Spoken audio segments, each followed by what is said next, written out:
How's everybody doing today? Welcome back to another video on Cyberpunk 2077. Hope you guys will enjoy. If you guys learned anything new about Cyberpunk 2077, or if you want to know more tips, tricks, etc. about Cyberpunk, let me know in the comment section below. But if you guys do want to know more information, all you have to do is subscribe to the channel and get those notifications when I do go live or when I do post another Cyberpunk 2077 video. Now, without further ado, let's get straight into this tasty video.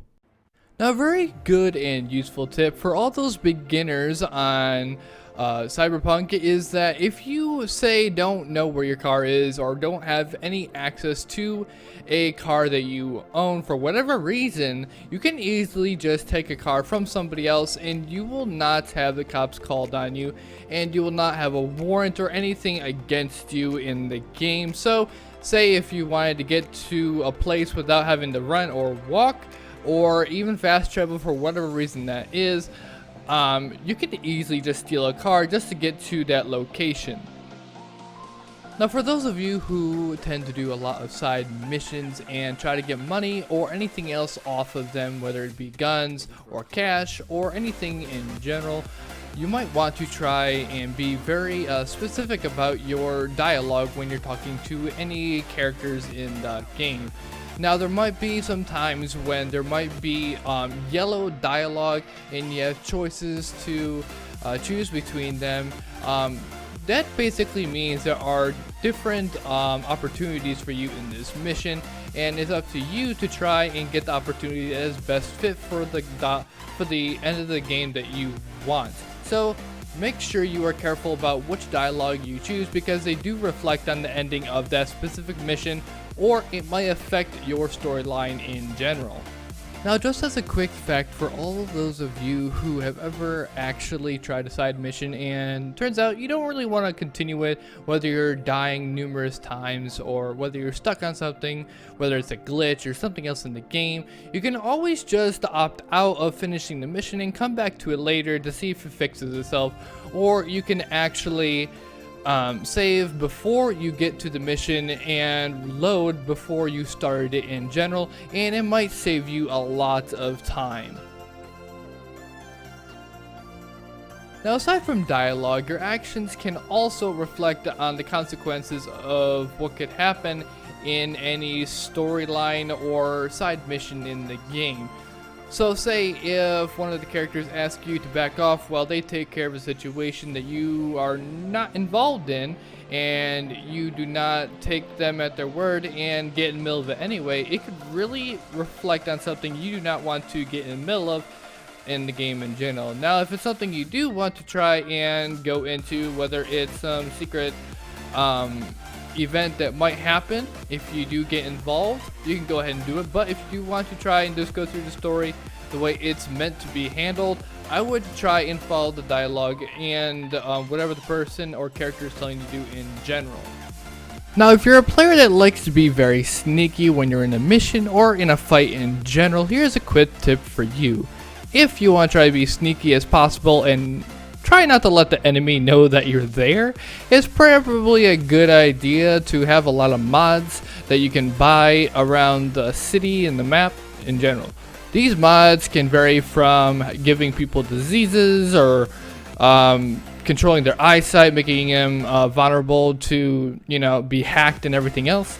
These mods are very useful, and they can take down an enemy without them actually seeing you, without having to use a gun or a melee weapon or even getting near them in general. Now, other than that, you can also use very stealthy moves and your cyberware hacks to actually grab a hold of an enemy, or even upgrade your weapons and attach some silencers to your guns to actually be stealthy as possible and take down your enemies without them knowing you're there. Now, this will help you to save a lot of your medication, whatever that is, and, well, it'll help you in general to level up your sneaking ability.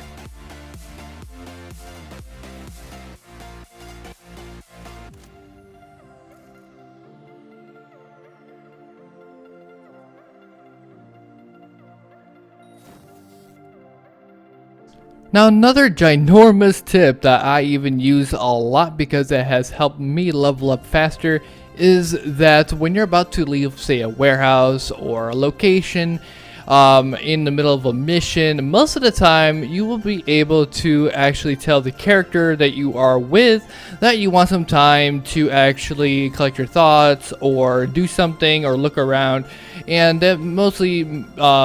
lets you look around, find stuff inside of boxes, find rare items, weapons or clothes or whatever you need that you could sell, that you could use for crafting or anything in general. This is very useful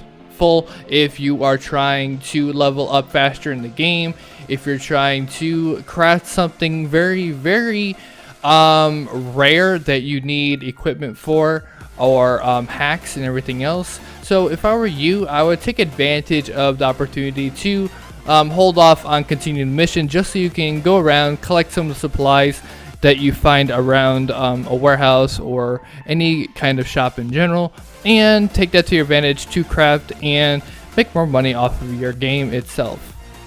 Now, speaking of crafting, and by the way, I don't have actual footage for this, but this is a great tip for you guys. But speaking of crafting,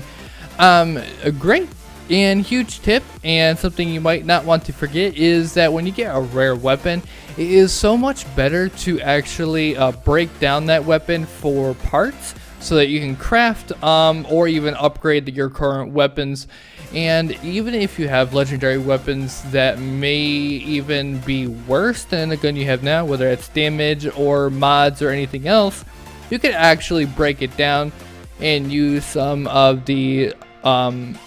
parts to actually upgrade your weapon or craft anything that could be potentially better for your inventory or using in battle. Now, for my last tip to pretty much everyone who is watching this, if you are someone who isn't really good in a battle, or maybe you're going against some foes that are a little stronger than you and going to take a little bit of effort to take down, you can actually, before entering a room or before they detect you, you should actually look for cameras with your special eyesight. Can't really remember the name of it right now, but you can actually look around and try and hack into their systems. And if you have like the modification to make a group of people sick, you should use that, and it could potentially kill or even, well, wound some of them and take half their life away, so that when you do go guns blazing, if that's what you like to do, you won't have such a hard time to take them down when you're trying.